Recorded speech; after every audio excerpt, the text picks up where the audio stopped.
vocês, né? A gente estava mexendo ainda, discutindo as simetrias, né? A gente tinha feito o caso das translações, né? Começamos o caso das rotações no espaço de Minkowski. Então a gente tinha terminado a aula passada colocando o seguinte: supondo que esse φ aqui, genérico, é um campo qualquer, quer dizer, pertence a uma representação irredutível qualquer do grupo de Lorentz, S13, então pode ser um campo escalar, pode ser um campo tenorial left, um campo tenorial right, um campo de Dirac, um campo vetorial, um campo tensorial, não importa, é um campo genérico, né? E esse campo aí, então, esse campo então está nessa representação. Então, quando se faz uma transformação de Lorentz no espaço-tempo, nós já tínhamos feito desse modo, né? A gente deixou na aula passada, uma transformação de Lorentz genérico no espaço-tempo. Temos aqui aquela matriz, né? Função da velocidade relativa entre os dois sistemas de referência. A gente está trabalhando do ponto de vista passivo, transformação de observador, né? Então a gente não mexe no sistema, mas faz a mudança de um observador para o outro. E aí a gente tinha uma transformação aqui infinitesimal. Então a gente sabe que essa matriz aqui, então, essa matriz lambda mini, ela é colocada de uma forma exponencial aqui de I sobre 2, os parâmetros da transformação, os geradores da transformação, naquela representação, e essa matriz toda aqui, elemento mini. E aí a gente já tinha também dito que essa matriz aqui depende da representação. Na representação dos quadrivetores, né, vamos colocar aqui na representação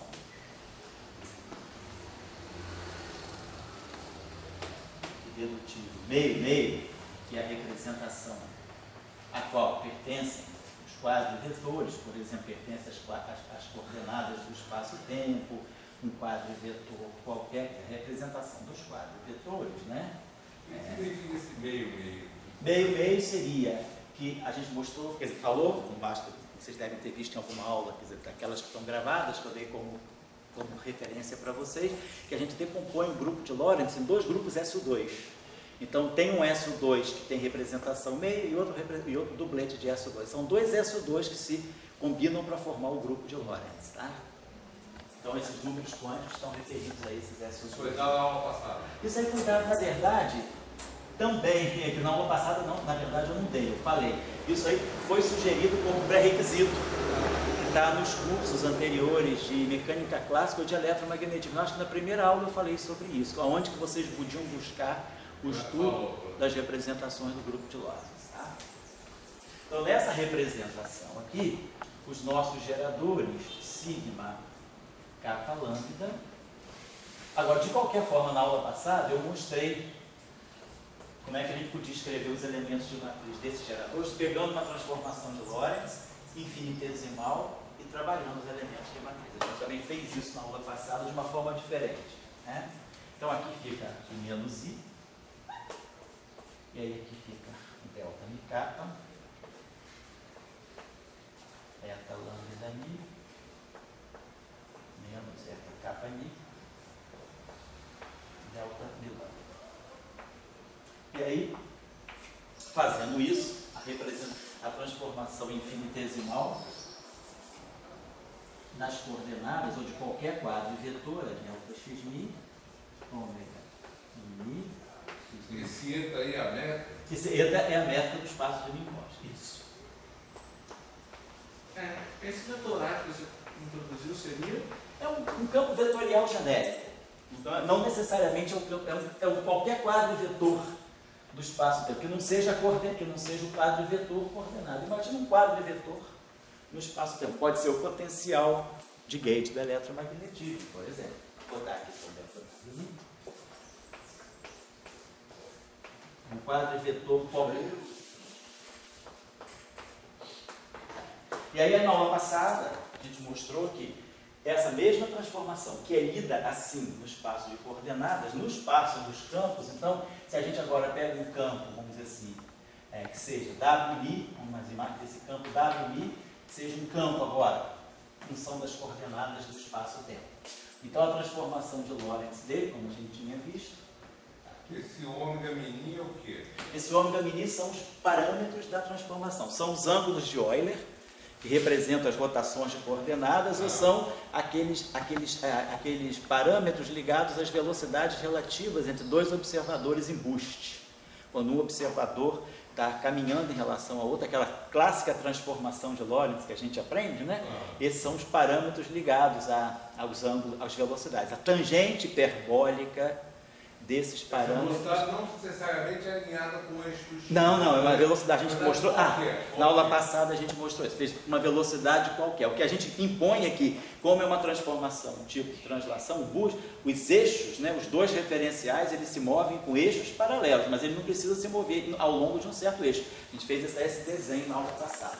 É como se eu tivesse um observador, então, no laboratório, esse observador aqui, por exemplo, com coordenadas x, y, z e o tempo t, e, vamos dizer assim, um outro observador que estivesse se movendo também, né? Vamos dizer assim, com os outra forma, velocidade assim. E aí aqui um observador está se movendo com os eixos paralelos, então ele vai estar se movendo com eixo x', y', os eixos paralelos aos eixos do primeiro observador, só que com a velocidade relativa torta, essa velocidade aqui beta v sobre c. Então, essa velocidade pode ter componente ao longo das três direções. Isso a gente fez na aula passada, boost geral. Aqui a gente chegou à expressão desse objeto. Estava uma matriz 4x4, meio grande aí. Pois não. Quando você fez essa transformação do Pode falar. vetor genérico W, Sim. você assumiu que esse campo vetorial independe das coordenadas? Não, estou pegando ele agora dependente das coordenadas. Claro, se ele depende das coordenadas, eu vou colocar agora mais claro. Vocês vão dizer que seria um campo vetorial constante. Agora vamos pegar um campo vetorial dependendo das coordenadas. Então, Não, é porque aquela equação ali que você colocou de delta ômega Isso. mi. essa equação aqui é válida se nós tivermos o ponto campo constante. É, isso que eu estava perguntando. Agora a gente está pegando o campo dependente da posição. E aí a transformação de Lorentz dele agora é essa aqui. Ó. Tem linha aqui, e aí a gente vai ter que exponencial. Isso aqui vai ser. No fundo vai ser lambda, mi,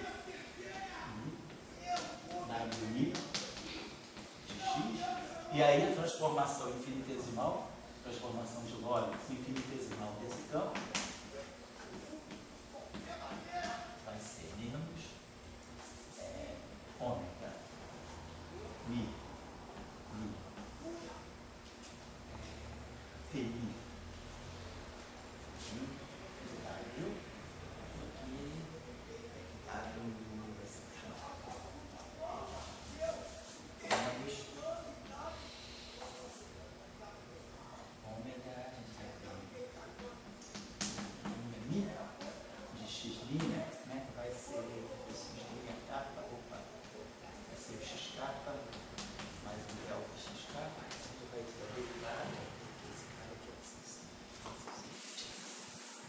menos ômega, vamos dizer assim,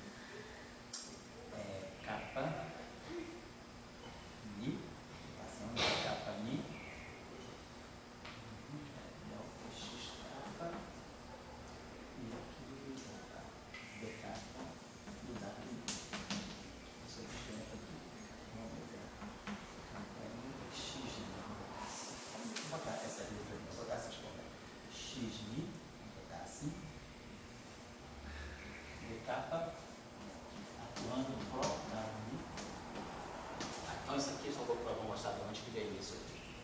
Essa coordenada aqui, esse Mi aqui está contraído com esse Mi, essa derivada está contraída aqui. Aqui fica o próprio WI, X, e aqui vai ficar o termo que a gente chamou de referente ao spin, já vamos especificar melhor. Isso aí você deu na aula passada, dessa forma. Terminei aqui, exatamente. Dá para você dar uma explicação? Vou dar, sim, sem dúvida.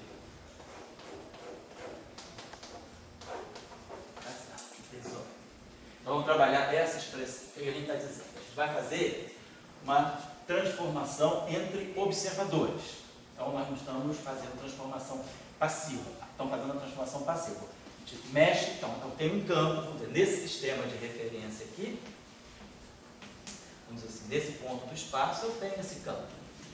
E nesse outro sistema de referência aqui, eu vou ver esse mesmo campo, mas visto por essas coordenadas. Aqui são as coordenadas x, aqui as coordenadas x', e esse sistema x' é o transformado a partir desse sistema por meio dessas transformações aí passivas. Então, o mesmo campo visto aqui,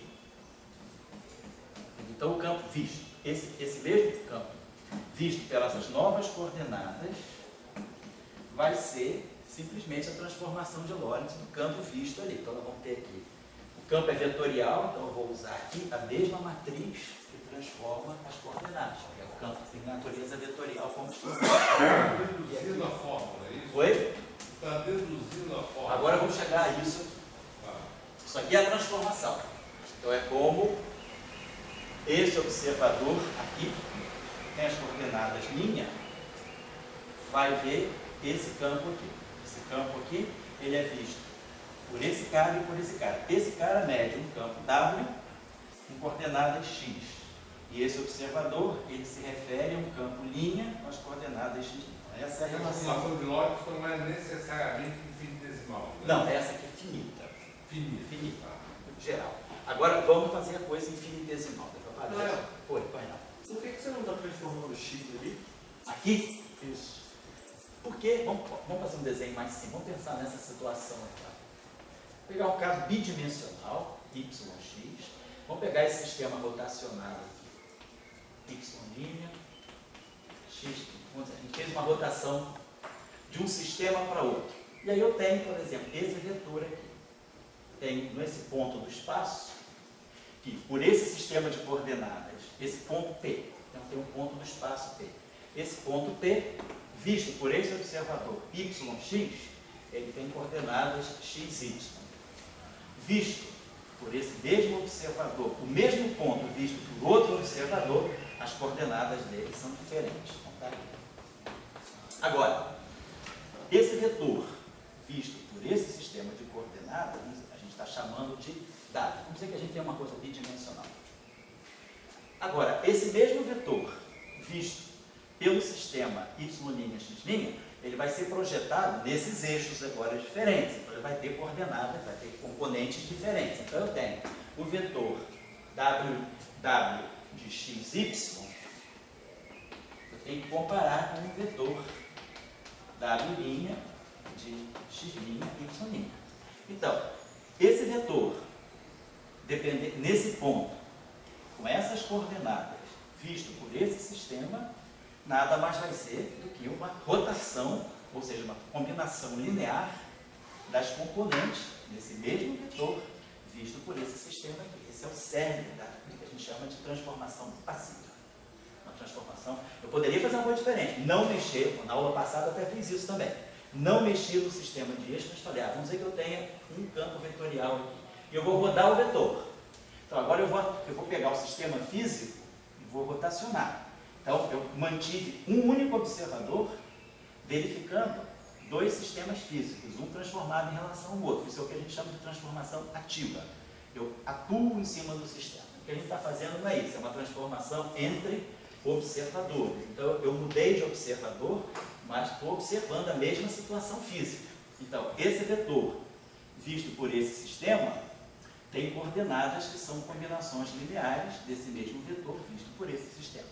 E aí, esse cara que está nesse sistema, vamos dizer, do laboratório yx, ele mede o vetor W no ponto xy. Esse outro observador vai medir no mesmo ponto, só que com as coordenadas do ponto novo, visto por ele.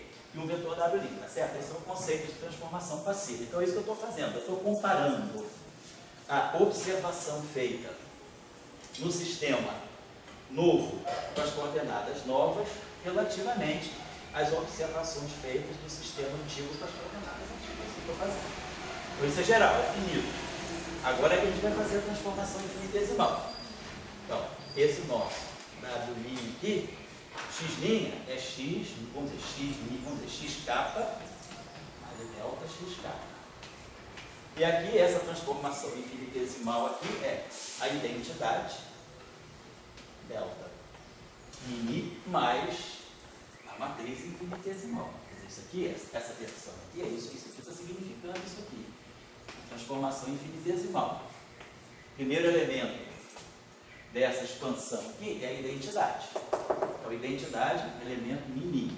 Mais o primeiro termo, I sobre 2, ômega capa lambda, sigma capa lambda, mini atuando em xni. Só que aí, eu usando essa expressão para os elementos de matriz do sigma, e usando a antissimetria nesses parâmetros, esses dois termos se juntam e me dá isso aqui. Me dá aqui no final do dia, eu tenho que x' mi é xmi mais ômega mi xi. Então isso aqui é o meu delta x. Então eu estou colocando aqui. Esse delta x aqui. E aqui eu estou colocando a expansão dessa mesma matriz, que é dmi xmi mais ômega mi. Mas vamos deixar então aqui ainda genérico. Vamos dizer que eu não esteja. Deixa eu apagar aqui. Nem vou pegar um campo vetorial, vamos pegar um campo genérico, para ficar a coisa mais generalizada. Vou pegar então o campo filinha de x', ele vai sofrer uma transformação de Lorentz geral, que vai ser exponencial, de parâmetros, geradores, atuando em cima do φ de x. Tá lá. Agora, vamos pegar agora a transformação em decimal. Isso aqui é a coordenada. Então, esse filinho, ele vai ter coordenada x'k, vai ser um xk mais um delta xk. Essa exponencial aqui, ela vai ser, o primeiro termo vai ser a identidade. Mas essa matriz que está no expoente, em primeira ordem. Tudo isso aqui atuando, enfim, tudo em primeira ordem do parâmetro. Então, esse primeiro termo aqui, expandindo agora em série, né, ele dá o filinho de xk mais delta xk, derivada k, do φ calculado em x de k. Igual a φ de x, né, φ de xk, mais um meio, botar assim genericamente, ômega, contraído com sigma, atuando em φ. Então agora, quando a gente subtrai, eu vou ter filinha, é isso aqui. Delta φ é filinha de x menos o φ de x. Eu estou fazendo a comparação dos dois campos no mesmo ponto. Filinha de x menos φ de x. Esse é o meu delta φ. Então esse termo transita para cá com sinal menos. É esse sinal menos aqui. E aí esse termo aqui, deixa eu apagar isso aqui. Então vamos colocar aqui, isso aqui menos isso aqui, quer dizer, meu delta φ. Foi onde a gente terminou na aula passada. Esse ômega é o quê? Esse ômega são os parâmetros da transformação. Ou são as velocidades relacionadas com as velocidades relativas ou com os ângulos de Euler, se você fizer uma rotação induziva. Tá? Então, aqui nós vamos ter esse termo aqui, menos delta xk. Mas quem é delta xk? Eles são função exclusivamente da matriz lambda mi. Isso. Podem ser escritos, pode ser obtido dessa matriz. O que? O lambda, sim. O lambda é exatamente isso aqui, é obtido dessa ômega, matriz ômega. através. É, o ômega é geral. O ômega não é obtido de lugar nenhum. Você que define. Eu vou fazer uma rotação. Aí você, eu vou fazer uma rotação de π sobre 3 em torno do eixo x. Com a velocidade tal. Ou você vai, vou pegar um observador que esteja se movendo em relação ao outro com velocidade tal. Você define a transformação. O ômega você que dá. Ela vai definir a transformação especial que você está fazendo. Tá, mas se eu souber lambda de Dini, eu sei ômega também. Se você souber E vice-versa. foi o que a gente fez na aula passada. A gente pegou um lambda conhecido e tirou quem era. Ah, E tirou quem era o ômega e tirou quem era o gerador. tá. Pois não? É porque eu ainda não vi a aula passada, mas no caso você, na aula passada você conseguiu relacionar o ômega com as velocidades de cada... Sim, isso. A gente mostra que tem uma relação que é a tangente hiperbólica desse parâmetro ômega, quando ele descreve uma velocidade relativa, 0i, é a coordenada, é a velocidade vi sobre c. Então, quando você faz aquele boost famoso, né, que é a transformação de Lorentz ao longo do eixo do x, você tem que esse parâmetro, você vai fazer uma transformação ao longo do eixo do x, quer dizer, no fundo, uma rotação do plano tx. Então, você vai ter um parâmetro ômega 0,1, que vai ser a velocidade relativa sobre c. Na verdade, isso não precisa. Se você der uma olhada na aula passada, a gente fez isso dessa forma. Pegando, a gente primeiro escreveu o lambda mais geral possível em cima de vetores. Depois pegou um lambda específico para a gente ver qual é a forma dos geradores. A gente chegou a essa forma aqui, conhecendo essa matriz aqui. Aí eu mostrei as transformações de Lorentz ao longo da direção longitudinal mudam as coordenadas na direção transversal não, e a componente temporal, ela mede só a projeção na parte das coordenadas longitudinais em relação à velocidade relativa.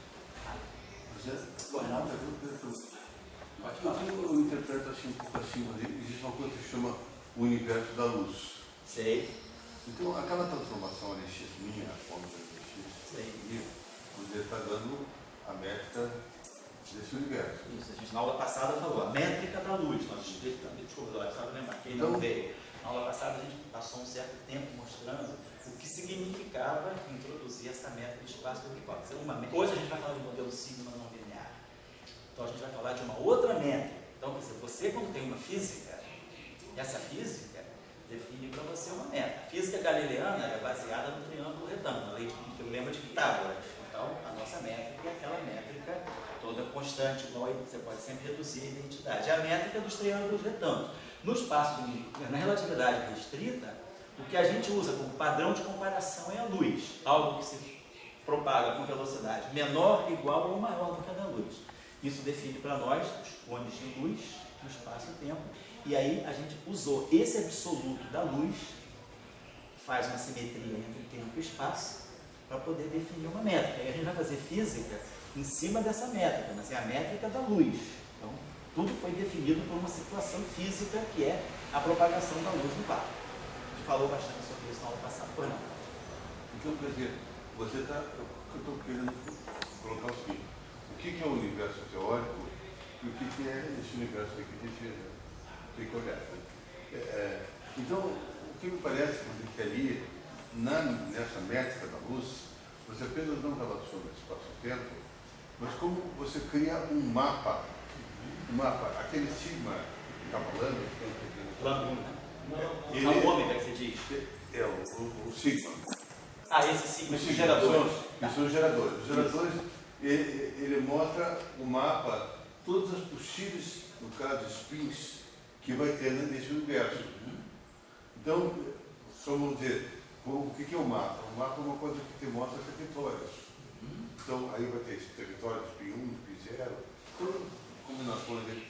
Então, você, da métrica da luz, você tira um mapa de spins.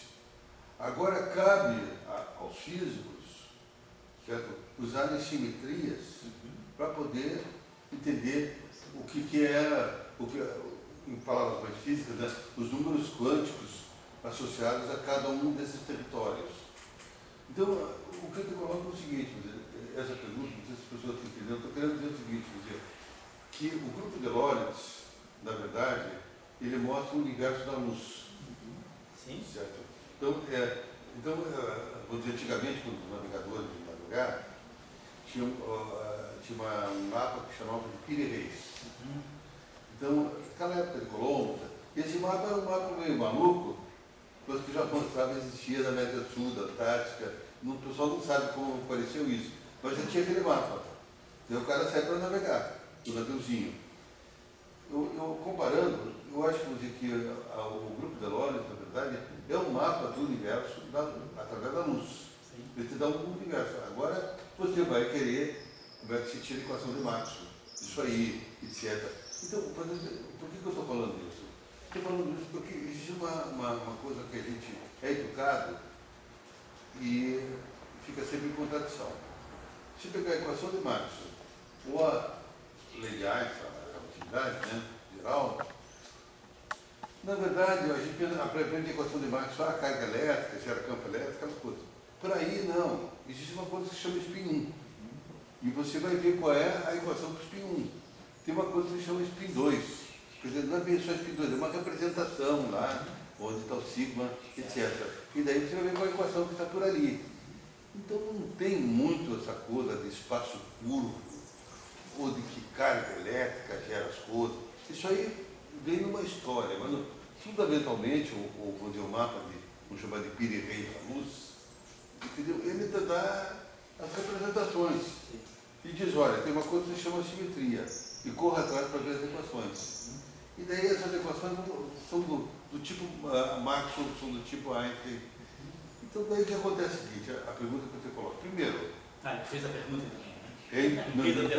Estou falando de a carga elétrica como uma coisa secundária e o espaço curvo como uma coisa secundária. Quer dizer, não tem nada a ver com o biosalário, a carga elétrica. Daí o Einstein veio dizendo que é espaço curvo. Esse pessoal ganhou o prêmio Nobel, agora, né, ondas gravitacionais, eles já se elevam a dizer que agora, daqui a pouco o pessoal vai apertar um botão, assim que eles falam, e daí você curva o espaço, e daí já anda assim. Não sei se essas interpretações são um pouco assim, falsas. A verdade está ali, no sigma capalano, a gente falava assim. Eu diria o seguinte, eu colocaria da seguinte maneira, vou na direção que você está falando, acho que você está em direção assim, muito geométrica, que é a seguinte, existe uma coisa chamada carga elétrica. A carga elétrica gera uma excitação, modifica o espaço de alguma maneira. E você quer saber como essa modificação no espaço pode ser compreendida. Uma massa, ela modifica o espaço, um spin modifica, gera um campo em torno disso. Eu pensaria, o que eu gosto de pensar, inclusive, porque uma das questões grandes que nós temos, a questão grande que nós temos hoje para compreender um pouco as ondas gravitacionais, vamos dizer assim, o universo, o que é realmente a matéria escura, a energia escura, o que é o universo, é a compreensão do que é o vácuo. O que é o espaço-tempo? Na verdade, ele está representado por alguma coisa que é o vácuo. O espaço vazio, quando a gente fala, o que é o espaço vazio, sem nada? É o espaço que só tem, vamos dizer, coordenadas. O que esse espaço tem?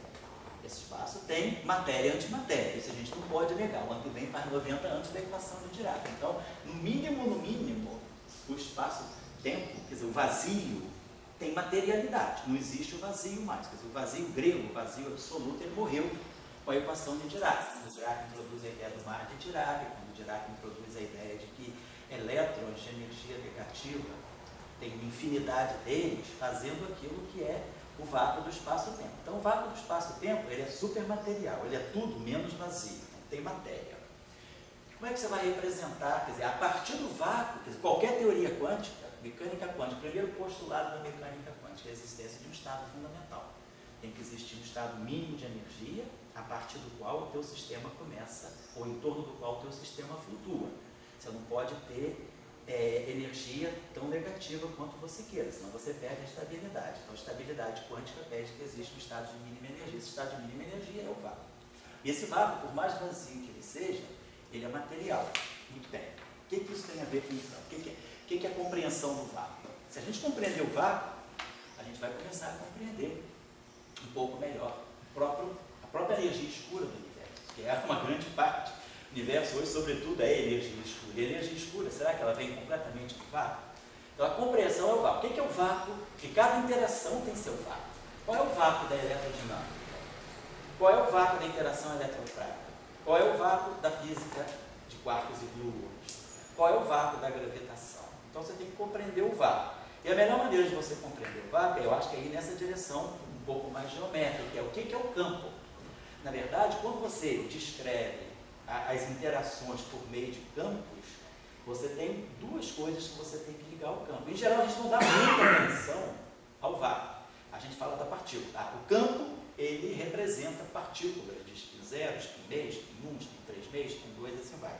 Então, a gente associa muito o campo à partícula. A partícula é um reflexo do campo. Nessa descrição, a partícula ela aparece como flutuações, como efeitos oscilatórios do campo. Mas o campo tem uma coisa muito mais complicada do que partícula, que é o vácuo. Nós não sabemos, por exemplo, o que é o vácuo da QCD, o que é o vácuo do mundo dos quarks e gluons. Então, o campo tem que procurar o vácuo é dinâmico. O vácuo não é nem uma coisa que é estática. Sabe que o vácuo tem uma dinâmica e nós não conhecemos a dinâmica do vácuo. Onde é que o campo entra? Então a gente pode imaginar o seguinte, independentemente de ser espaço curvo, espaço plano, ter carga ou não ter carga, vamos imaginar, no mínimo que a gente precisa para fazer física é de uma variedade. Uma variedade é um conjunto de pontos que a gente associa a pontos espaço-tempo. A gente precisa da variedade espaço-temporal. Isso é o mínimo que a gente usa para poder fazer uma descrição em física. Agora, o que é essa variedade? Como essa variedade é constituída? Se ela é uma variedade, ela tem que ter uma topologia. Tem que ter um conjunto daquela coisa que a gente chama de atlas, as cartas, os atlas, que faz a relação de pontos e vizinhanças com espaços, né? Rn. Então, a gente tem uma variedade. Essa variedade, em física, a gente quer medir velocidade, a gente quer medir evolução, então a gente precisa ter uma variedade diferenciada. A gente tem que introduzir nessa noção, não basta, nessa variedade, não basta introduzir a noção de topologia, a noção de vizinhança. A gente tem que introduzir uma estrutura diferenciável para poder medir velocidade. Em física, a gente quer medir evolução. Evolução é derivada temporal, e isso aqui gera um campo vetorial. Então, eu preciso de uma estrutura, vamos dizer, chamada estrutura diferenciável. Beleza, só. Agora, será que eu preciso de uma métrica ou não? E que entra a questão mais, vamos dizer assim, mais específica do que eu estou estudando. Se precisar de uma métrica, se eu tiver uma variedade é um conjunto de pontos, eu tenho uma topologia e tenho uma estrutura diferenciável, quem já fez o curso do Sebastião viu ali o que é justamente o que é um espaço, o que é uma variedade diferenciável. A questão agora é, e a métrica? Será que eu preciso introduzir métrica? Eu posso ter uma variedade diferenciável sem métrica. Mas agora, quando a gente faz física, a gente quer medir vetores, a gente quer medir velocidade, a gente quer medir energia. Você pode medir derivada se não tem métrica? Porque a derivada... Variedade diferenciável, tem que ser diferenciável. A métrica Vai entra... no método, não é? Porque entra na derivada a noção de vizinhança. O que você vai pegar para fazer a derivada? O f' de x mais Δx, menos o f de x mais Δx, menos o f de x, sobre Δx. O que você precisa é a noção de vizinhança. O que é Δx para você? Para medir uma vizinhança, eu preciso da métrica. Não, a noção, só se você está tendo na tua cabeça que a tua, vamos dizer assim, a tua noção de vizinhança é uma noção de vizinhança baseada na métrica. Vamos dizer, no fundo você está falando de uma topologia métrica. Você pode introduzir uma topologia sem a noção de distância. Você tem que criar um critério para dizer o que é próximo de quê. A topologia, ela prescinde de uma métrica. Agora, se você introduz uma métrica... A topologia não define uma métrica por si mesma? A topologia usual define uma mesma? Não, eu diria que a métrica pode definir uma topologia, mas você pode ter uma topologia sem métrica. Porque a métrica te dá a noção de distância. Aí você pode dizer, o que é próximo? Próximo são aqueles pontos que estão dentro de uma bola aberta de raio Δx, raio delta. Aí você introduz a noção dos épsilons e deltas, porque você já tem uma métrica, você já criou a noção de distância. Então, você induz uma topologia a partir da métrica. Mas você não precisa de uma métrica para criar uma topologia. Eu posso falar topologia trivial, posso dizer o seguinte, a minha topologia é, todo ponto é vizinho de todo ponto. É a topologia trivial. Não faz nada com isso, mas é uma topologia. Então, quando a gente vai fazer física, a gente tem que ter claro o que a gente quer. Hoje, por exemplo, materiais topológicos, teorias topológicas de campo, você já começa a fazer teoria de campo sem a noção de métrica.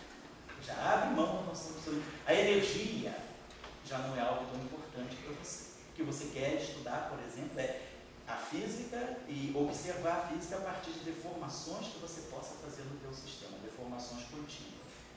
Então, eu acho que o que o Dória está falando é o seguinte, o que a gente precisa para fazer física é uma variedade espaço-temporal. Eu preciso medir tempo e espaço. E introduz a noção de vizinhança, introduz a noção de campo de diferenciabilidade. Agora posso introduzir uma métrica. Agora a métrica, ela vai vir ditada por alguma física. A métrica da luz, a métrica de um buraco negro, a métrica, sei lá, de uma partícula que gera um campo.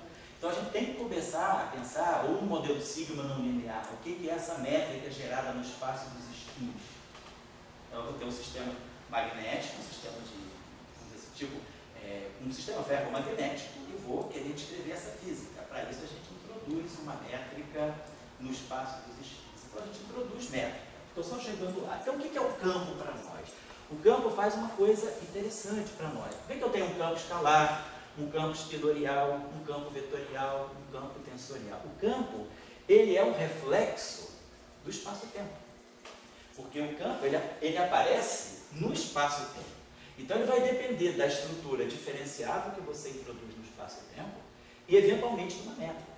No caso do espaço de Minkowski, por exemplo, na aula passada a gente insistiu sobre essa relação aqui. Uma transformação de Lorentz, ela é uma transformação que deixa a métrica da luz invariante. Então eu faço transformações na métrica e ela não muda. Isso é o que garante para nós, é o que define para nós o grupo de Lorentz. Eu vou fazer transformações e a gente mostrou que essas transformações são geradas por matrizes pseudo-ortogonais. A gente pegou essa relação aqui, escreveu assim, lambda transposto é igual a eta lambda menos 1. A gente multiplicou essa relação por lambda menos 1. E depois multiplicou por eta menos 1.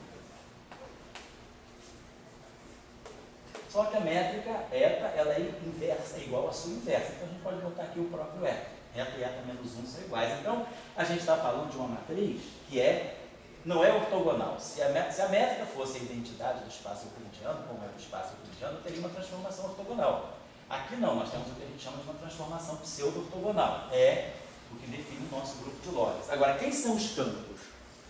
Então isso é uma isometria. O grupo de Lorentz, ele é um grupo de isometria, ou seja, um grupo que deixa a métrica invariante. Quem são os campos?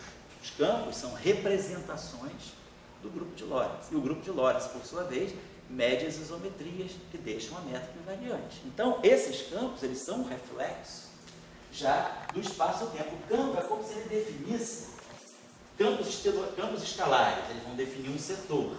Campo espinorial, campo vetorial, é como se o espaço-tempo fosse todo dividido em camadas. Cada camada é representada por uma classe de campos, a camada de spin 0, a camada de spin 1, a camada de spin 2. E aí a tua física pode ou não excitar uma camada ou outra. Se a gente pega a eletrodinâmica, pega só, caso, teoria de Maxwell, pura, onda eletromagnética, eu só estou mexendo com a camada vetorial, que eu tenho. A onda eletromagnética é um campo vetorial. Agora, só estou dizendo, esse campo vetorial é gerado por cargas. E essas cargas são cargas fermiônicas, são elétrons, são pósitrons, por exemplo, carregados. Então eu tenho a camada espinorial associada à matéria e a camada vetorial associada à radiação. Se eu vou, por exemplo, para a gravitação, eu tenho a camada de spin 2 associada aos grávidos. Então, o espaço-tempo, quer dizer, os campos, é como se eles representassem, né, camadas do espaço-tempo. E aí é que vai entrar a questão do vácuo. Quando você quantiza, aí você fala, não, eu quero fazer uma descrição quântica, eu estou olhando a microfísica agora, eu não estou olhando a física macroscópica, eu estou olhando uma física microscópica. Então, eu preciso ter a noção, meu campo torna-se um objeto quântico. E aí, o que é o vácuo? O vácuo é como se esse campo aqui, os campos, eles podem se condensar formando ilhas. E essas ilhas aqui, quer dizer, esses campos condensados, eles são energia. É um condensado de energia em cada camada. E é isso que define o nosso vácuo quântico. Então existe, quer dizer, no fundo, o vácuo quântico, ele é plenamente material. Porque ele é uma condensação de campos. E aí, isso aí a gente quando fala da constante cosmológica, o que a gente está dizendo é que eu tenho uma... O que é a constante cosmológica? É o espaço-tempo vazio, sem matéria, mas com energia.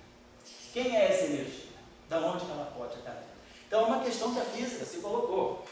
Entre 1917, fazendo 100 anos agora, quando Einstein escreveu o primeiro modelo cosmológico, né, que chama, eu acho que é Cosmological Model in the General Theory of Relativity. Então ele faz o modelo da cosmologia, introduz a constante cosmológica, mas ele não sabe o que é. Que Einstein era um homem de pensamento clássico do século XIX, ele achava que o universo tinha que ser estático. E ele botou a constante cosmológica justamente para segurar o universo. Aí, ele não sabia de nada de equação de Dirac. Veio Dirac. Dirac falou, não existe espaço vazio. O vazio tem materialidade. Veio Pauli, que começou a querer ver se a constante cosmológica não poderia ser flutuação do vácuo quântico. Mas ele fez o cálculo, Pauli calculou em 1933 que o raio do universo seria de 31 km. O universo não poderia ser maior que 31 km.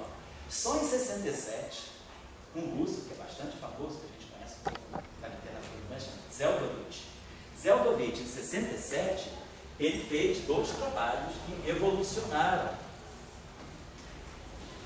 a relação entre microfísica e cosmologia. Ele falou, a evolução do universo, ela não é um problema de larga escala, ela é um problema de microescala. É o vácuo quântico que vai controlar a evolução do universo. E o que ele fez foi o seguinte, existem duas físicas que não estão se falando. A física, a mecânica quântica e a cosmologia. Ele falou, por que é que a constante cosmológica não é justamente um reflexo do vácuo quântico? Por que eu não associo a constante cosmológica? O que é constante cosmológica? É energia por unidade de volume do espaço vazio. Então, segundo Zelkovich, se você calcular o peso do espaço-tempo, o peso do espaço-tempo do universo é cerca de 10 a 40 km. Isso é o peso do espaço-tempo, sem estrelas, sem galáxias, sem nada. Isso vem da constante cosmológica. Então, se a constante cosmológica ela descreve o espaço vazio, ela mostra a materialidade do espaço vazio, descrevendo energia por unidade de volume, qual é a origem dessa energia? A energia não sai do nada. Então, por que a constante cosmológica não é o vácuo quântico? Era tão simples quanto isso. Ele unificou uma coisa que a gente conhecia da microfísica com uma coisa da macrofísica, da física cosmológica. E aí ele falou, bom, vamos fazer que essas duas coisas sejam a mesma coisa. Só que aí tem um problema sério, que é um problema que não está resolvido até hoje, que é o chamado problema da constante cosmológica. Não é nem problema, é tragédia da constante cosmológica. Porque se a gente calcula o vácuo quântico, a densidade de energia do vácuo quântico, ela é na faixa de 10 elevado a 112 joules por metro cúbico. Incluindo todos os campos? Todos os campos. E a constante cosmológica é 10 a menos 12 joules por metro cúbico. Então, como é que você pode dizer que isso aqui é isso aqui? Esse 10 a 40 foi medido a partir de que pode? Da constante cosmológica. A constante cosmológica é essa? Isso. A medida, o peso do espaço-tempo. O peso do espaço-tempo é 10 a 40 km. E aí você tem um problema aqui, ó, de 124 ordens de grandeza. Esse é o chamado problema da constante cosmológica. Hoje, a gente está tentando resolver esse problema ainda. Como é que eu posso reduzir o vácuo quântico a essa energia? Quais são os mecanismos que conseguem fazer esse cancelamento de tal forma que 10 a 112, né? 10 a 112 se torne 10 a menos 12. O que vai cancelar o que? Então, a gente está tentando entender isso. Hoje, agora, a partir de fevereiro de 2016, a gente já tem um caminho mais delineado, que é usando supergravidade de vesícula. Já começa a perceber que deve ter alguma simetria. Nada se cancela a partir do nada. Essa é a lição que a física do século XX nos deu. Esse cancelamento deve vir porque existe alguma simetria. A melhor simetria que nós temos. Existem várias propostas. O que está errado é o de cima ali, né? O que está errado. Aquilo ali O contrário não pode ser errado. Não, aquilo ali é medido. O de baixo é medido. A constante cosmológica, isso aqui é medida do Planck de 2015, é a melhor medida da constante cosmológica. Mas ao mesmo tempo isso também não é dependente do modelo? Oi? Não, Essa medida não é dependente não, do essa modelo? medida não. Essa medida não é dependente do modelo. Essa medida é a medida que o Planck te deu. A constante cosmológica é a melhor medida que nós temos hoje dessa densidade de energia do universo. O que é dependente do modelo são as energias do vácuo quântico, que você calcula, que aí vai depender se você usa QCD de um jeito ou de outro. Então isso aqui é muito vulnerável. Agora, deve ter alguma simetria que faz esse cancelamento para que isso chegue a isso. Esse 10 a menos 12 foi medido a partir da aceleração. É a aceleração, Da expansão do universo. a expansão acelerada do universo. O melhor resultado é agora, eu acho que não tem nem 3 anos, tem 2 anos. Foi março de 2015, fez 2 anos agora. Então, nós temos esse problema para resolver. E aí a pergunta é, qual é a física que pode estar ordenando isso aqui, para que isso aqui vire isso aqui? Então, é a questão dos campos. Então, esses condensados aqui, eles são altamente enérgicos. Vocês terem uma ideia, numa explosão de uma bomba atômica, explosão de Nagasaki, Hiroshima, Nagasaki, a energia liberada é de 10 a 14 joules por metro cúbico. A energia do vácuo quântico é 10 a 112 joules por metro cúbico. Então a gente tem uma coisa fenomenal. Então quer dizer, o que é quântico está se tornando gigantesco. Então esse é o problema que a gente tem em física, esse não é o problema da física. Física com toda a sua seu imperialismo, ela consegue medir o momento magnético do elétron com uma precisão de uma parte de 10 a 13, uma parte de 100 trilhões, 10 trilhões, beleza. Mas o vácuo quântico, o erro é de 124 ordens de grandeza.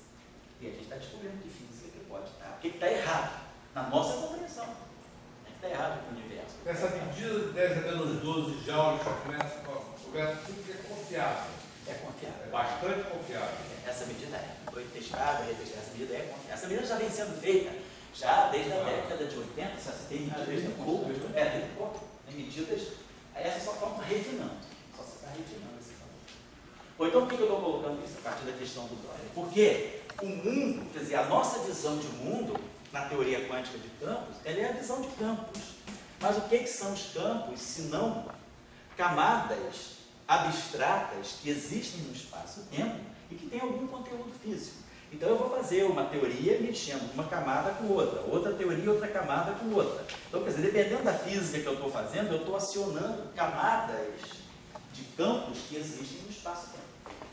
Um espaço-tempo com uma métrica definida a partir de uma situação física. No caso nosso, nós estamos falando de física relativista, nós já saímos da física newtoniana, galiliana. Então a gente está falando de uma física relativística, onde existem transformações que deixam a métrica invariante, quer dizer, eu posso mexer no meu mapeamento do espaço-tempo sem alterar o conceito de medida. Os vetores não mudam de comprimento, os ângulos não mudam. Então a gente tem uma isometria. Essa isometria vai me dar esse grupo aqui. E esse grupo aqui vai me definir o que são os campos. Quer dizer, os campos, em teoria e física, né, na física mais microscópica, eles são sempre representações irredutíveis dos grupos de isometria ou do grupo de isometria de um dado espaço-tempo. O que é essa relação que expressa lambda T uma isometria? Não tem claro. Isometria significa métrica invariante. Então significa que você está pegando um quadro vetor, ou você está pegando a métrica, está pegando o elemento de linha, que é a métrica do espaço-tempo e as diferenciais das coordenadas. Você agora faz uma transformação. Na ds linha ao quadrado vai ser θ mini. Mas por que lambda T? Oi? Por que lambda T?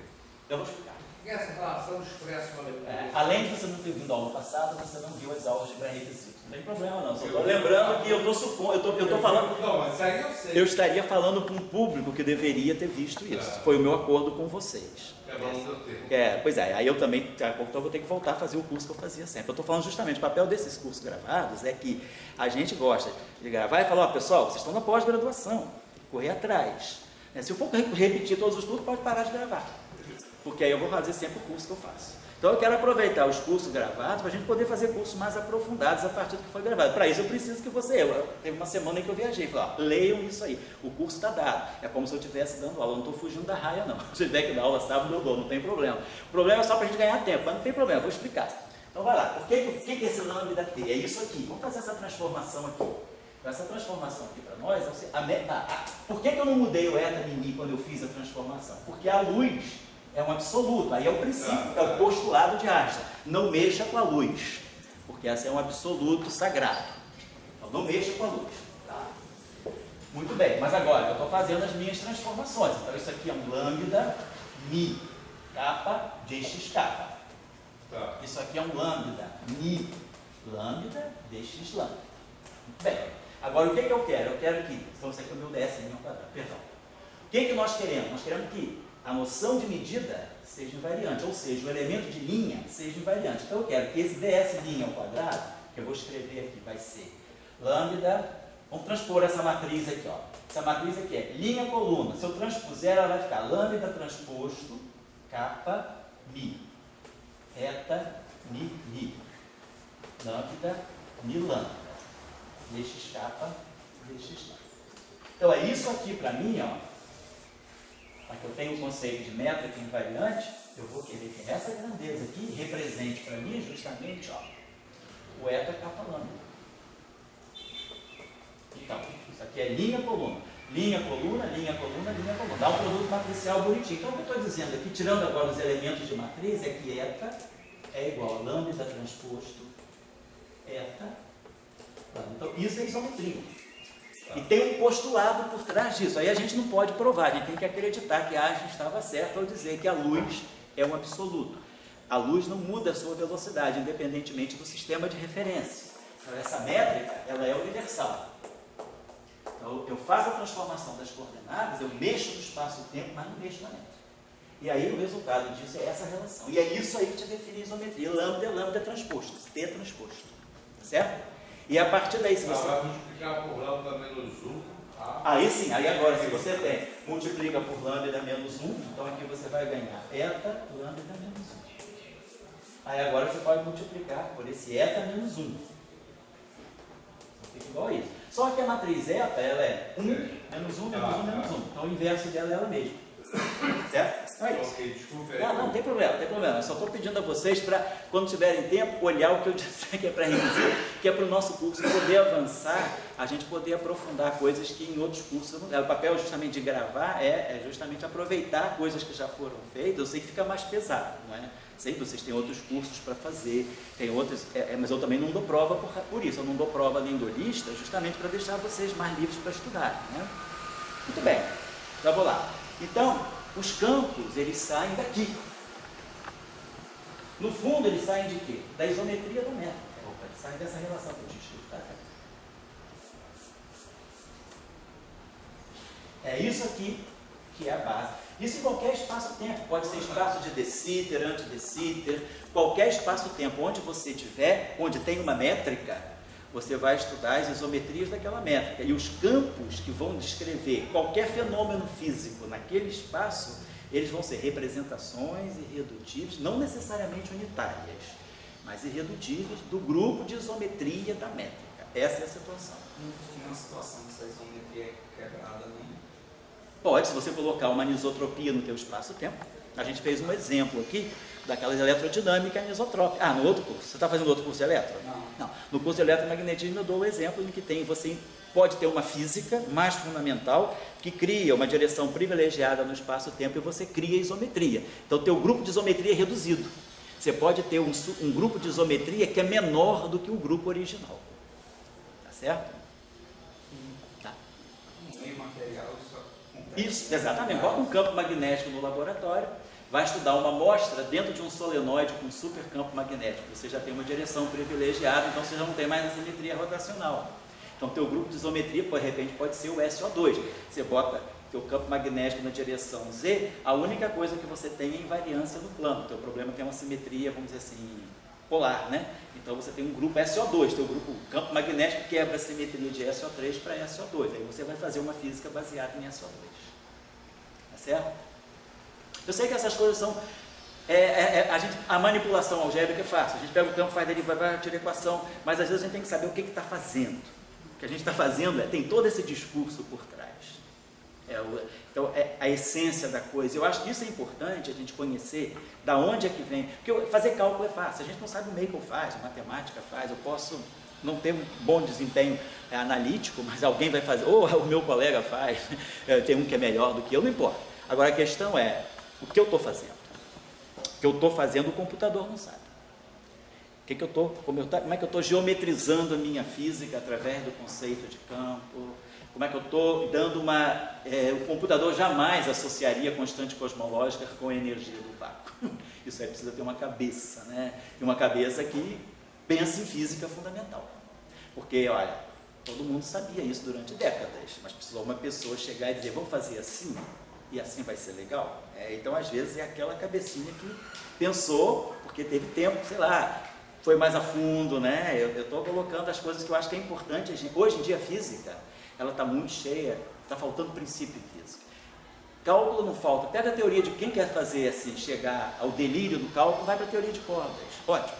Vai para a teoria de cordas, vai para a teoria M, você vai ter a topologia mais complicada do mundo, os espaços de Calabial mais singulares do mundo, topologia, geometria algébrica, geometria diferencial. Você pode misturar tudo isso. Então não falta quem goste disso, tem espaço na física. Mas não é isso que está faltando na física. Está falando na física é alguma simetria nova, não tenham dúvida de que é isso. Está faltando algum princípio e provavelmente alguma constante nova da física. A física já se cansou das famosas constantes G, C, E, H cortado, constante de Boltzmann. A física já cansou dessas constantes. Deve ter mais alguma constante misteriosa. Oi? Saturou. A física está cansada dessas constantes. E se a gente está vendo, quando descobre uma constante, a física muda. Todo mundo está sabendo disso, né? Pegou a constante de Newton, quando chegou o C, quando chegou o E, quando chegou o H cortado, quando chegou a constante de Boltzmann, a física vai mudando de acordo com as constantes que vão aparecendo. O que está faltando? A revolução na física, sei lá, talvez seja encontrar acidentalmente. Né? A constante de Planck foi encontrada acidentalmente. Então, de repente, um acidente nos faz encontrar uma nova constante ou perceber uma nova simetria. Como é que você se deu conta? Oi? A constante de Planck foi... Quer dizer, o que Planck estava fazendo? Ele era um engenheiro metalúrgico. Ele estava tentando estudar fórmulas de alta eficiência. Ele não estava preocupado com física fundamental, nem com corpo negro. O que ele queria saber, o que irradia de uma usina siderúrgica. O problema dele era a siderurgia. Daí chegou na constante de Planck. Então, eu acho que isso foi um acidente. Não foi, talvez, para Einstein, que já sabia que tinha uma constante, que aparecia nesse experimento. Mas para Planck ele era metalúrgico. Quer dizer, ele não era o Lula, né? Não usava macacão, mas ele era, vamos dizer, um engenheiro metalúrgico. Ele estava fazendo trabalho com fornos de altas temperaturas para poder saber a luz que sai desse forno, o que você pode fazer, o que você pode aproveitar. E ele chegou na constante. Daí chegou um monte de problema. Então, às vezes, uma constante é descoberta meio acidentalmente também. A constante de Newton também. Ela não foi descoberta por princípio. Os resultados de Tycho Brahe, os resultados de Kepler, aqueles resultados fenomenológicos, Newton foi descobrindo que tinha uma constante que aparecia. Então, as constantes elas vão aparecendo, assim, às vezes acidentalmente. Né? A própria carga elétrica. Apareceu o elétron. Praticamente 20 anos depois,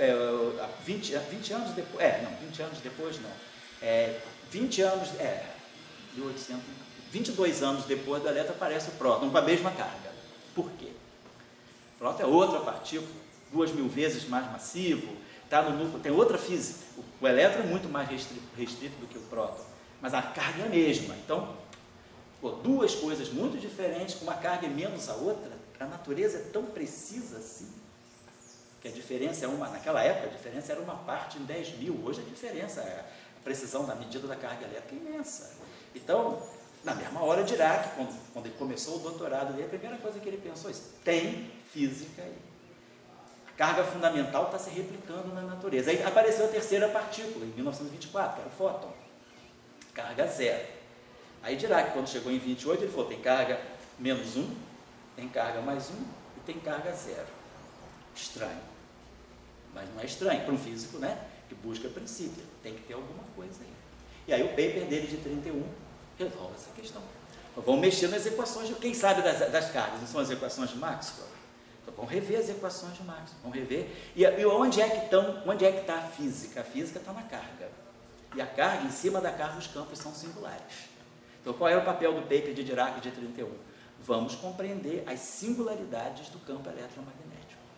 E aí, esse problema matemático, que era baseado numa instigação física, que era compreender por que 3 cargas diferentes no universo. Era o elétron, o próton e o fóton. Não se sabia mais nada, não existia nem nêutron ainda. Mais nada, nem pósitron, né?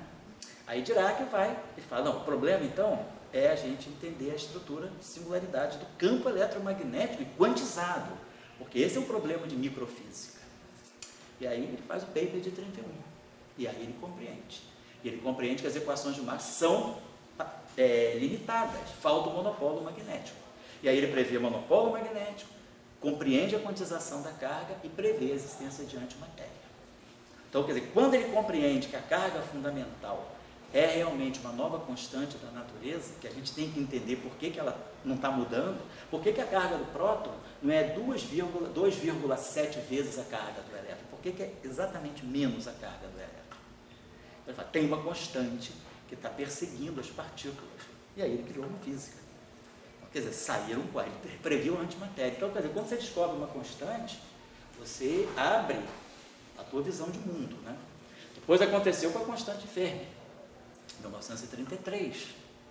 Depois, a constante forte com Yukawa, em 1935. Então, à medida que foram aparecendo novas constantes na natureza, a física foi mudando. E aí a física vai mudando, ela vai se tornando mais, muito assim, precisa do ponto de vista matemático, e aí vai abrindo novas matemáticas também. Então, os campos, né, eles são muito importantes por isso, porque os campos é que fazem essa varredura para nós, como Dirac dizia, o instrumento que nós temos de observar são os campos. O campo é o nosso telescópio, o campo é o nosso microscópio. E agora vocês estão vendo que isso está entrando em outras áreas da física. O ano passado saíram uns artigos interessantíssimos dizendo que como é que é? Mathematics is the next biology microscope. Agora os biólogos eles estão usando a matemática para ver a natureza. Os telescópios deles já não dão mais. A matemática agora está entrando pesada na biologia, justamente como na lição de Dirac. Como Dirac dizia, a matemática é o nosso instrumento de observação quando a gente não é capaz de construir aparelhos para aquilo que a gente precisa estudar. Ele está falando de 1930, ele não tinha acelerador de partícula, não tinha supertelescópios também. Então ele usou a matemática. Daí, na década de 60, 70, começaram a ser construídos os novos aparelhos. Então, agora na biologia, a matemática está começando a entrar na biologia como um instrumento legítimo de observação nos sistemas biológicos. Fazer matemática para você prever propriedades em sistemas biológicos. Então, eu acho que é um pouco isso. O campo é o nosso instrumento. Então, quando a gente pega um campo escalar, vocês que são da cosmologia usam muito campo escalar, né? A cosmologia se baseia muito em antecedência. Quando você não sabe uma coisa, você não sabe a estrutura microscópica, a primeira coisa que a gente pensa é um campo escalar, porque um campo escalar é uma coisa muito mais complexa, ele soma uma série de efeitos. Eu não sei uma porção de coisa, eu jogo num campo escalar. Agora, quando você começa a decodificar efeitos mais finos, aí você sabe, não, o meu campo não é um escalar, é um vetor, é um spinor, é um tensor, ele tem polarização, ele tem outras propriedades. Então, os campos, eles vão trazendo propriedades, né, que vão mostrando quanto você está tendo uma visão mais refinada do fenômeno que você está observando. Se você não tem uma visão muito refinada, a primeira coisa que você faz é joga um campo escalar. O campo escalar não tem, é uma densidade de energia, joga isso. Então, quantos trabalhos que tem sobre energia escura que usam campo escalar? Agora, será que a energia escura é campo escalar? Qual é o papel dos campos fermiônicos na energia escura? Qual é o papel dos campos vetoriais? Qual é o papel dos gravitons massivos na energia escura? Então, é isso que eu estou querendo chamar a atenção. Desculpa aí o discurso longo, mas eu acho que isso é uma coisa que a gente tem que falar, porque isso não está em livro. Isso aí é a vida que vai ensinando a gente, é correlação, a gente vai discutindo com outras pessoas, é seminário que a gente assiste. Então, você pegar qualquer livro de teoria de campo, você não encontrar essas discussões que a gente está tendo aqui, certamente não. Não porque a gente é melhor, não. É porque simplesmente não é o objetivo do livro. O objetivo do livro é te ensinar a fazer cálculo. Vai aprender a fazer cálculo, é assim que funciona. Então, a gente tem que aprender a modelar. Então, a gente tem que pensar essas coisas. O campo, para nós, é a nossa sonda. E aí, como o Dória está falando, a gente tem a sonda escalar, tem a sonda vetorial, tem a sonda espinorial, tem a sonda tensorial, e essa sonda vem da onde? Vem do espaço-tempo. Mas o que está por trás do espaço-tempo? Alguma métrica que você introduziu, se você tem uma teoria métrica. Você pode ter uma teoria topológica, você não tem nem métrica. Então, o que é uma teoria de campo topológica? Então, vamos falar sobre isso aqui quando a gente estudar os defeitos topológicos. Fala aí. Então, deixa o João Gabriel estar escrevendo. Oi? Não respondeu. Qual foi a tua pergunta que eu não respondi? Falei meia hora e não respondi. Caralho, estou mal. Fala. A minha pergunta é a seguinte: você está com o universo da luz, certo? E essas ilhas, esses territórios, sim, os camadinhos aí, eles antecedem ou não a que você chama de você tem equipamento com carga elétrica, a que o Einstein chama? Não, eles não antecedem.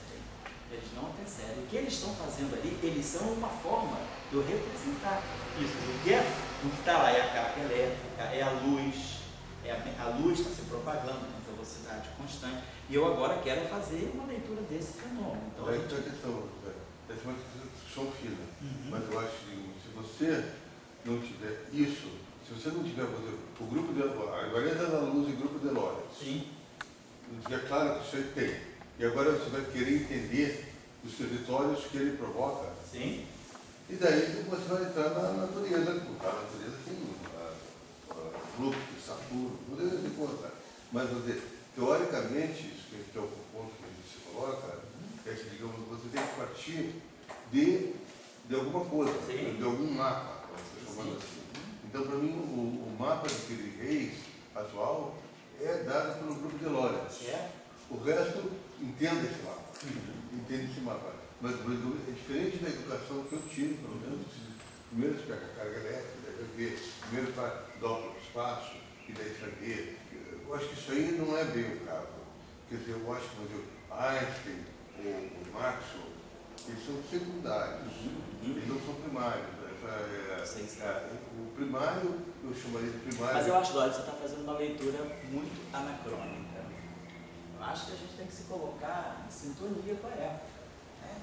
Naquela época, quer dizer, claro, se você tiver uma cabeça muito boa, você pode fazer uma leitura anacrônica, mas eu acho que é muito importante a gente perceber a época. Quando vem na época de Marx, na época de Einstein, na época de Dirac, quer dizer, com o pensamento que eles tinham, com a física e a matemática que eles tinham, que eles podiam fazer. Claro, hoje a gente está vendo com outros olhos, a gente tem anos aí de teoria quântica de campos, tem uma série de... Então, eu acho que é um pouco também uma visão anacrônica. Então, eu concordo com você que hoje a gente pode pensar assim. Mas porque eu acho que isso que eu quero nessa discussão, é o seguinte, hoje, cada vez fica mais claro onde esse mapa de Piri Reis do grupo de Lawrence. Certo. E cada vez fica mais claro também, como todas essas outras instituições, tipo superstring, coisas que saem do ponto, são secundárias. São extensões. São válidas como... São aperfeiçoamentos. Mas o importante é você dizer como é que eu pego esse mapa aí e coloco equações e entendo isso aí. Então, quer dizer, o universo pode ter 100 bilhões de galáxias, tipo assim. Mas, vou dizer, isso aí não é número. Para um físico teórico, você está diante do mapa, assim como o Colombo esteve diante do mapa. E daí o Colombo disse, pô, esse mapa agora eu vou mesmo, estou vendo que tem terra para lá. Então eu vou seguir esse mapa. É só isso que eu estou vendo. Eu acho que assim, gozado do ser humano, só para estar falando disso, eu sempre relevo a figura do faraó Akhenaton. Por quê? Porque o faraó Akhenaton, naquela época lá do Egito Antigo, ele resolveu botar luz também como centro das coisas. E assim, esses tipo Einstein, assim, não quiseram, eles nunca usaram o absoluto da luz. O Akhenaton usava, assim. O Einstein não usou, ele estava no relativo. Então ficou teoria, existia um título que eu perdi esse nome. Mas eu acho, Dória, que o relativo do Einstein é consequência do absoluto. Absoluto, mas não, você não tinha um relativo. Mas nunca vi o Luciano Videira lá falar isso. O relativo em função do absoluto. Eu nunca vi. E nunca vi nenhum relativista falar isso. Inclusive tem um nome que eu perdi. O início, o nome da teoria da relatividade não era a teoria da relatividade, é a teoria do absoluto dos corpos em movimento. Dos corpos em movimento. Era isso? Era isso. É o trabalho original dele, esse. Sobre a eletrodinâmica. Dos corpos em movimento. Sobre a eletrodinâmica. Dos corpos em movimento. E tinha, mas antes disso tinha um nome que ele botou absoluto. Depois ele tirou o nome para... Porque o que você está falando é o que a gente faz em física, né? De interações fundamentais esse século todo. O que a gente está discutindo? Simetria. O que a simetria te propõe? Um invariante. Um invariante é absoluto. Você pode fazer a transformação que você quer, que aquilo não muda. Todos os observadores, do ponto de vista de uma simetria, concordam com aquilo. Quer dizer, o absoluto, quando você estuda simetria, você pega um lagrangiano, pega uma ação, você diz essa ação é invariante, esse lagrangiano é invariante, você criou um conceito de absoluto.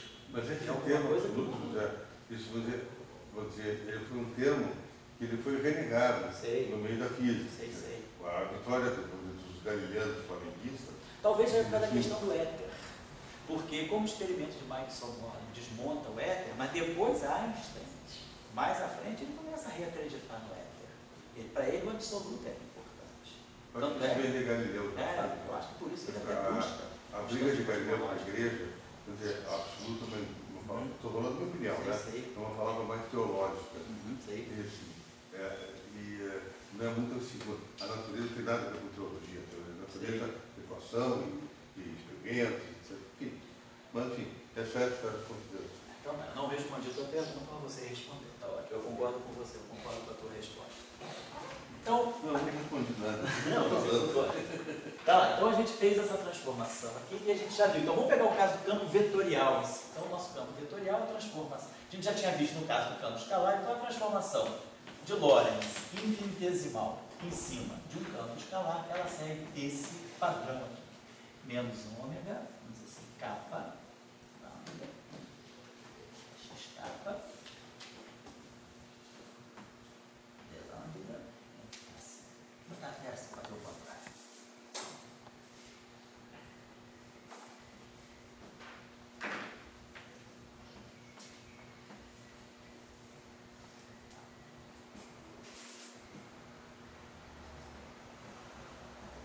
Atuando em φ no ponto x, e aí aqui a parte que não tem nada a ver com momento. Momento derivada é momento. Momento, então, é coisa orbital. Então, isso aqui é alguma coisa, isso aqui é antissimétrico, isso aqui é um momento orbital. Isso aqui é isso sobre 2.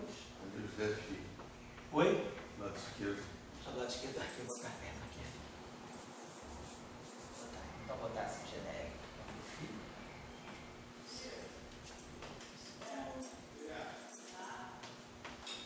Tá legal. Então, se a gente agora quiser particularizar essa relação para o caso do campo vetorial, então a coisa fica assim. A variação infinitesimal do campo W'. Então, agora eu vou substituir o φ por W'. Então, isso aqui vai ficar menos ômega, kappa lambda. Esse primeiro termo que aparece essas duas formas corresponderia ao momento angular orbital. Isso. Segundo os filhos. Esse aqui. É isso. Isso, exatamente. A gente As discutiu derivadas isso. aparecem, né? Exatamente. Vamos elaborar um pouquinho mais sobre isso. E aqui vai aparecer I sobre 2, ômega kappa lambda, e aí sigma kappa lambda. Então, essa matriz agora é que vai fazer a ligação das componentes do campo. Então aqui fica Mi, aqui fica Ni, e aqui fica WI. E aí, a gente usa agora os elementos de matriz que a gente conhece lá. Menos I sobre 2, eta, blá, blá, blá, delta. Então, esse termo aqui, no final de tudo, acaba ficando ômega Mi. Mi, W. Então, esse termo aqui. Então, a variação, né? Quer dizer, então, esse termo aqui é que está mexendo com o espaço interno do campo. Quer dizer, como as componentes do campo percebem as rotações do espaço e tempo. Então, isso aqui é uma coisa intrínseca ao campo. Aqui não aparece derivada nenhuma. Então, o campo pode ter momento zero, pode estar sem momento nenhum, sem derivada nenhuma. O campo pode ser constante. Se o campo for constante, esse termo é zero. Então, esse termo aqui está expressando, se a gente olhar que isso aqui é antissimétrico em kappa lambda, eu posso antissimetrizar esse pedaço aqui. Então, isso aqui fica menos 1/2 do ômega kappa lambda, x lambda d kappa, x kappa de lambda. Tudo isso aqui atuando em WI. Então, o que a gente está observando aqui, ó, é justamente algo que no espaço de euclidiano é o produto vetorial, é R vetorial P, é o produto antissimetrizado. Fica xi dj menos xj di, que é justamente a parte de momento angular orbital. Então, isso aqui é a parte orbital, é como o campo reage a uma rotação se ele tiver se ele tiver termos de derivada, se ele não for um campo estático, né? E aqui é a parte de rotação intrínseca, que é o spin. Então, os campos, de acordo com a representação, quer dizer, o spin, ele vai ser um reflexo do tipo do campo. Quer dizer, cada campo tem o seu spin, portanto, cada campo tem a sua matriz, o seu conjunto de matrizes geradoras aqui. Você passa depois no intervalo às 6 horas, tá? Aí você me procura que eu te dou uma carteirinha, certo? Beleza. Então, opa. No caso de quando a gente fez esse delta π para o campo escalar sem um grupo de rotação, esse segundo termo Não tem, porque os geradores são nulos. Porque o que é teu escalar? O que é um campo escalar? O campo escalar, ele, sobre rotações, ele reage dessa forma. Então, a matriz que apareceria aqui, se ele, um campo qualquer, ele aparece, vou botar aqui. Se Se o campo é qualquer, mas o campo genérico, como nós tínhamos falado, ele tem que ter a matriz que expressa a rotação dele. Então, vou botar aqui I sobre 2, ômega, capa lambda, sigma, capa lambda, atuando em φ. Se o meu campo é escalar, essa matriz aqui é identidade. Mas se essa matriz é identidade e eu fiz uma rotação, o parâmetro não é zero. Aqui tem um ângulo de rotação, eu fiz uma rotação. Então, ele não pode ser zero. Quem tem que ser zero é o gerador. Então, os geradores são todos identicamente nulos, ou seja, eles são trivialmente representados no setor dos campos escalares. Quer dizer, todo e qualquer campo escalar, ele transforma-se na representação que a gente chama 0, 0 do grupo de Lorentz. É a representação trivial. Os geradores são identicamente nulos. Então, a matriz que faz a transformação de Lorentz é a identidade. Porque não é o ômega que é zero. Porque você fez uma rotação no espaço, ou você fez um bucho, o parâmetro não é zero. Teu espaço sabe que você mexeu, mas o campo escalar não reagiu. É porque os geradores aqui são zero. Então, quer dizer, sempre em qualquer grupo, né, o que caracteriza os campos escalares de um dado grupo são todos aqueles campos para quem os geradores do grupo são identicamente zero, são trivialmente representados. Tá? Então, para o caso do campo escalar, isso aqui é zero. Então, para o caso do meu campo escalar, eu vou ter exatamente isso atuando em φ. Só a parte orbital. Certo? Seria a parte de cima tirando... Seria essa parte de cima tirando isso aqui. É exatamente isso. O momento linear não aparece aí, não? O momento linear já apareceu quando a gente fez as translações. Espaços temporais. Nas 2 aulas atrás, a gente vai estar aqui. Tá? Mas a gente fez. Você disse que essa forma, então, você falou no ano passado, era de 1938, por aí. Essa aqui é 38. Isso aqui foi estudado mais ou menos na época, um pouquinho antes do grupo de Poincaré. Poincaré 39, que Wigner fez, o grupo de Lorentz ficou esclarecido em 38 com a publicação do livro do Cartan de 1913. Cartan tinha falado na aula passada, em 1913, Cartan deu uma série de aulas de teoria de espinores, mas não publicou. O livro das aulas de 1913, como é que é o nome? O livro se chama Theory of Spinors, mas o original dele é em francês, Leçons sur la théorie des spinels. Então, nesse conjunto de aulas, que depois foi traduzido para o inglês sob a forma de um livro, Theory of Spinors, foi publicado em 38. Aí é que ficou claro o grupo de Lorentz. Cartan, ele, nas entrelinhas, ele resolveu o problema do grupo de Lorentz. Dessa forma, seria uma fórmula de Cartan. Sim, pode dizer que eu diria que sim. Essa fórmula, para mim, assim, ela é um pouco assim, vamos dizer, ela é extremamente abstrata, porque até agora você não falou em carga elétrica, espaço de uso, nada, e você trouxe uma coisa que é, vamos dizer, aparentemente nova, que é spin. Quer dizer, spin, porque o momento orbital você pode cortar, vamos dizer assim, mas spin você não tira de ninguém, é atual, puxa assim, né? E essa forma, ela traz uma coisa assim, intrínseca, quer dizer, já intrínseca, como você sempre fala diversas vezes, do espaço-tempo, lá, da transformação, mas você traz uma coisa assim muito forte, quer dizer, toda partícula vai ter que ter um spin e dá aí derivada a expressão. Ela não é uma fórmula ótica assim tão... Vazia, não é um significado muito abrangente. Porque daí o cara fica ferro magnético, tem spin, tudo bem, mas o spin está aí, entende assim? Tá legal? Vamos lá. Então vamos começar a discutir agora, vamos voltar aqui. Pode não? Pode falar. Um pouco mais... Pode falar. Poderia só chamar de fórmula de spin de Cartan? Eu diria que sim, acho que você não está fazendo nenhuma idiosincrasia, não. Apesar de não ser conhecido assim na literatura, mas nas entrelinhas o Cartan já resolveu essa questão em 1913, mas só ficou claro com o livro dele em 38. Falei. Tanto é, desculpa um instantinho só, tanto é que o grupo de Lorentz se chama grupo de Lorentz, mas não foi Lorentz que fez. Ele ficou designado grupo de Lorentz, mas o grupo de Lorentz, ele só foi, na verdade, ele saiu junto com o grupo de Poincaré. Quando Wigner fez o grupo de Poincaré, estudou sistematicamente o grupo de Poincaré, que deveria vir depois do grupo de Lorentz, o grupo de Lorentz estava saindo junto. O que é grupo de Poincaré? O grupo de Poincaré é quando você inclui o grupo de Lorentz mais as translações. É o que nós vamos falar agora. Agora. Fala aí. Por que você não simetrizou aquela parte do... Porque esses parâmetros aqui são parâmetros antissimétricos por construção. Ômega kappa lambda é menos ômega lambda kappa. Então, devido à antissimetria dele, só a parte antissimétrica que contribui. Tá certo? Então, vamos lá. Então, agora voltando, vamos juntar as translações com as rotações para falar do grupo de Poincaré. Então, para nós, né, o grupo de Poincaré, o que ele faz no espaço-tempo?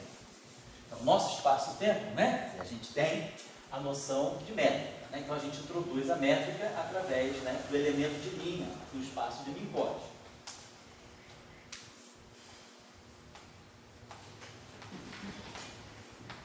Então, se nós pegarmos agora uma transformação que tenha essa estrutura aqui, vetor x' mi, ele vai ser algo do tipo lambda bi x' mais um quadro vetor constante que eu vou chamar de ami. Então, o que eu estou fazendo? Eu estou fazendo uma rotação no espaço de Minkowski e uma translação. Se a gente diferenciar isso aqui, dx' mi, tudo isso aqui é constante, aqui lambda é uma matriz com elementos constantes, então isso aqui fica dx'. Isso aqui é um vetor constante, é um quadro vetor constante, nada aqui depende da posição, essa relação é uma relação linear em x.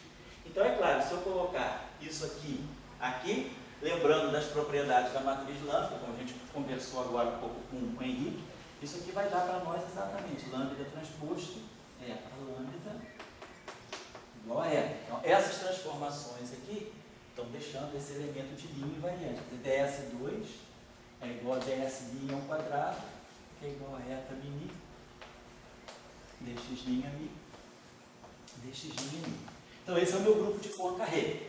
Ele é um grupo, então, com 10 parâmetros.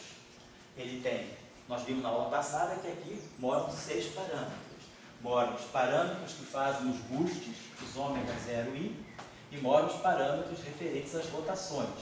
Então, aqui são 3 parâmetros, são as 3 velocidades relativas, as componentes das velocidades relativas aos eixos. Aqui são os 3 ângulos de Euler, são os 3 ângulos de rotação. E aqui nós temos o ami, temos 4 parâmetros aqui. Então, nós temos um conjunto de 10 parâmetros. Então, o grupo de Poincaré é esse grupo de 10 parâmetros que deixa invariante o elemento de linha no espaço-tempo. E o que nós vamos buscar agora é como os campos, então, reagem a esse tipo de transformação. Sim? Faria diferença se eu fizesse a translação e depois o boost de Lorentz? Não, faz a mesma coisa, só redefine parâmetros. Você pode fazer primeiro a translação e depois o boost, você só vai redefinir parâmetros. Só que talvez fosse mais complicado, porque o seu dx de linha ia ficar bem mais... Você envolveu o ami dentro do lambda, exatamente. Mas é só uma redefinição de parâmetros. Então, muito bem. Então, vamos supor o seguinte, vou apagar aqui. Então, estou cobrando de vocês, não impondo, mas cobrando de vocês que, por favor, deem uma olhada.